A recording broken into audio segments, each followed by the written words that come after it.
Welcome to Man Does Tech, where I solve the problems you didn't even know you had. You already have analytics and a container. Now connect Optimize.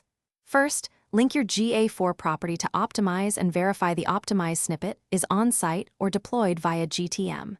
Create a new experience and pick a /b, redirect, or multivariate based on your goal. Next, define the objective, use a GA4 event or page view conversion. Once done, add variants and name them clearly so you can track changes. Make sure to save and publish the container before moving forward. You'll now build your variants and configure targeting. Use the visual editor for quick text or layout tweaks, or open the code editor for CSS/JS changes when you need precision. Then set targeting rules.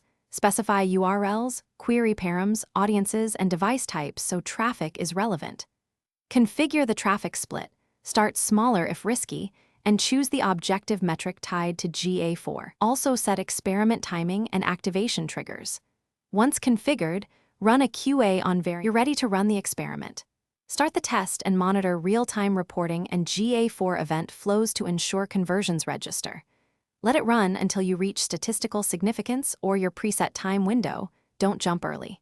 After ending, review variant performance, segment by audience, and implement the winning change. If you see no traffic or data, troubleshoot. Confirm Optimize snippet or GTM tag fired. Check filtering and audience rules, and ensure the objective event is recording correctly in GA4.